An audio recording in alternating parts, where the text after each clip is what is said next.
You are watching Ankita ছোট রাঁধুনি kitchen. Welcome to my channel. আমার রান্নাগুলো যদি ভালো লেগে থাকে লাইক করে দেবেন, কমেন্ট করে দেবেন, আর প্রচুর প্রচুর করে শেয়ার করে দেবেন। আর আমার চ্যানেলটাকে অবশ্যই করে সাবস্ক্রাইব করে দেবেন। আজ আমি ছোট ছোট বাজারে ইলিশ মাছ পেয়েছিলাম, তার জন্য আমি নিয়ে চলে এসেছি। ফ্রেশ ছিল ইলিশ মাছগুলো। আমার ইলিশ মাছ খেতে খুব ভালো লাগে, তার জন্য আমি নিয়ে চলে এসেছি। তো আজ আমি বানাবো ইলিশ মাছের ভাপা। তো তার জন্য নিয়ে নিয়েছি সর্ষে, সাদা সর্ষে, কালো সর্ষে দুটো সমপরিমাণ, আর নিয়ে নিয়েছি পোস্ত আর কাঁচা লঙ্কা। নুন আর চিনি দিয়ে ভালো করে একটা মিহি আধা বাটা করে একটা বেটে নিয়েছি। এবার একটা মিহি পেস্ট করে বেটে নেব। মিহি পেস্ট করে বেটে নিয়ে এবার আমি ইয়ের মধ্যে তোমার ইলিশ মাছের মধ্যে দিয়ে দিয়েছি। আর একটুখানি ওই মিক্সি বাটির ধোয়া জলটা তোমার হলুদ গুলিয়ে আমি দিয়ে দিচ্ছি। আর এবার আরেকটু লবণ দিয়ে নেব।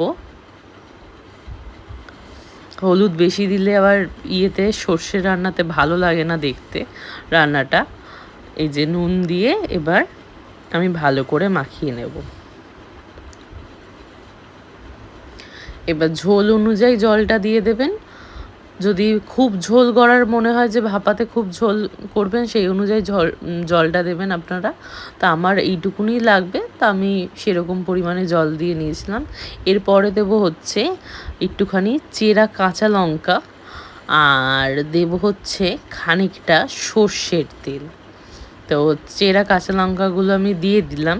এরপরে আমি দেব সর্ষের তেল দিয়ে নিয়ে স্টিম হতে বসিয়ে দেব।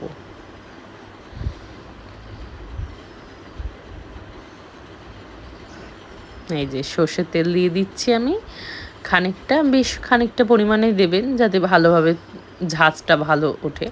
এমনিতে সর্ষে পড়েছে, তার মধ্যে সর্ষের তেলের ঝাঁজটা দিয়েই, মানে সর্ষের ঝাঁজ দিয়েই তো ভাত অর্ধেক চলে যায় পেটে। আমার সর্ষে বাটাটা ভীষণ ভালো লাগে, আমাদের পরিবারের সবাই সর্ষে বাটাটা ভীষণ ভালো খায়। তো বন্ধ করে নিয়ে এই যে গামলা বসিয়ে দিয়েছি এখন আমি। এবার গামলার মধ্যে জলটা একটু গরম হতে শুরু করলে এই যে গামলার মধ্যে আমি বসিয়ে ভালোভাবে ভাপতে দিয়ে দেব। এবার থালা দিয়ে ঢেকে দেব আমি, ঢাকা দিয়ে। এর মধ্যে একটা পুতো, মানে তোমরা কে কী বলো জানি না, এই যে নোড়া, পুতো নোড়া যাই বলো না কেন, আমি এটা চাপা দিয়ে দিচ্ছি, কারণ যাতে ভাপটা উড়ে না যায়। আর এই যে আবারও আমি বন্ধ করে দিলাম একটা বড় ঢাকনা দিয়ে। এবার আমি হতে দেবো এটা 15 মিনিট। 15 মিনিট বাদে আমি ফিরে আসছি, চলো। 15 মিনিট। আর ইলিশ মাছ তো বেশিক্ষণ লাগে না, তোমরা সকলেই জানো সিদ্ধ হতে। এবার 15 মিনিট বাদে ঠান্ডা হয়ে গেছে, আমি এর পরে দেখাচ্ছি, না তাহলে হাত দিয়ে ধরতে পারতাম না। দেখো দেখো কি সুন্দর হয়েছে।